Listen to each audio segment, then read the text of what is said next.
वास्तव में जब हम किसी भी काम को पहली बार करते हैं तो कोई खास फायदा नहीं होता, लेकिन उससे परिचय अवश्य हो जाता है।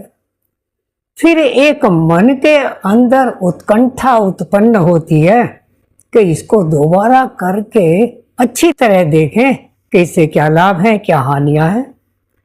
फिर हम यदा कदा उसके बारे में पढ़ते हैं, सुनते हैं, आपस में चर्चा करते हैं, थोड़ा सा उससे लगाव हो जाता है। फिर कभी दोबारा उसको करते हैं, दोबारा करते हैं तो और उसके बारे में पता चलता है, और फिर मन चाहता है कि किसी और अच्छे विशेषज्ञ के साथ बैठ करके इसके बारे में चर्चा करें और इसका लाभ उठाएं। फिर तीसरी बार हम उसको पुनः करते हैं। इस तरह बार बार करने से एक आदत बन जाती है, और आदत ही कालांतर में जाकर एक संस्कार बन जाती है, और जो संस्कार बन जाते हैं वो हमारा पीछा नहीं छोड़ते। फिर तो हम जन्म जन्मांतर उसको करते हैं, से होने वाले लाभ या हानियों से बंध जाते हैं। तो यदि आपको योग में कोई भी लाभ दिखाई देता है तो इसमें अवश्य भाग लीजिए। अपने बच्चों को भी, परिवारजनों को भी प्रेरित कीजिए, इससे लाभ होगा। वास्तव में योग सिर्फ हाथ पैर फेंकना या एक्सरसाइज करना तक ही सीमित नहीं है, यह अष्टांग योग का एक पार्ट है। और अष्टांग योग में पतंजलि मुनि ने 8 अंग बताए हैं। यम और नियम को पकड़कर हम अपना व्यवहार अच्छा बनाते हैं, व्यवहार कुशल होते हैं, चरित्र को ऊंचा उठाते हैं।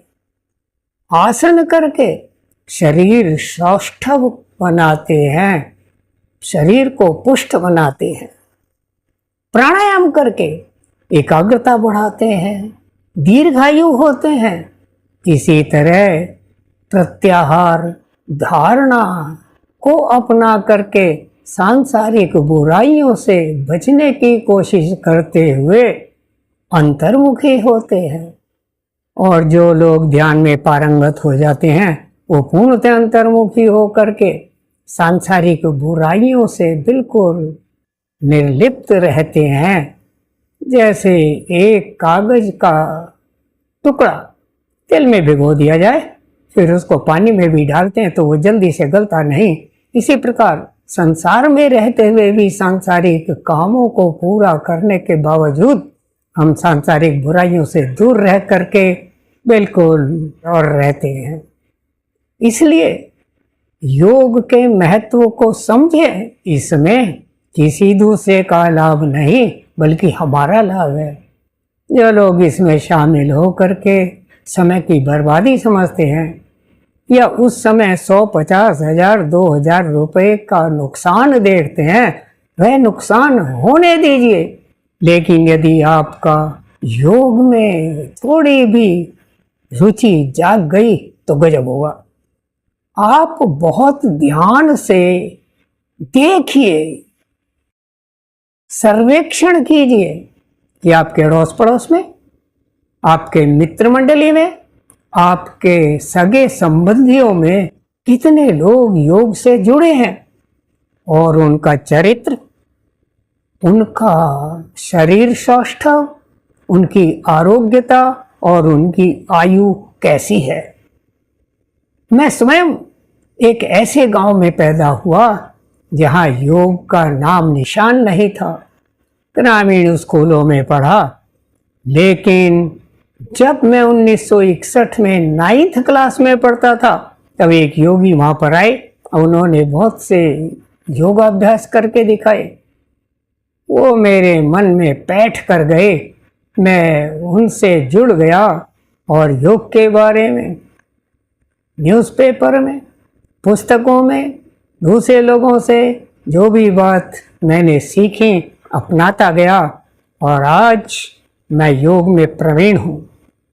पूरे भारत में मैंने योग की शिक्षा दी है, ध्यान की शिक्षा दी है और मुझे गजब का लाभ हुआ है, शारीरिक भी, व्यवहारिक भी, चारित्रिक भी।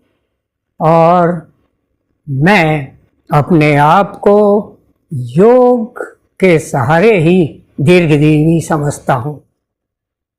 आज मैं 78 साल से ऊपर हूँ, लेकिन शायद कोई भी रोग मेरे अंदर नहीं है अतिरिक्त आयु के कारण होने वाली थोड़ी बहुत कमजोरी के। इसलिए आप भी ध्यान से देखिए, विवेचना कीजिए, इसके दूरगामी लाभों को देख करके परिवारजनों सहित इसमें भाग लीजिए और यदा कदा इससे जुड़ते हुए सुबह शाम कभी भी थोड़ा बहुत टाइम निकाल करके योगाभ्यास शुरू कीजिए। आपके जीवन में एक यू टर्न आ जाएगा और आपको शारीरिक, आत्मिक, सामाजिक, व्यवहारिक, चारित्रिक हर तरह का लाभ अवश्य होगा।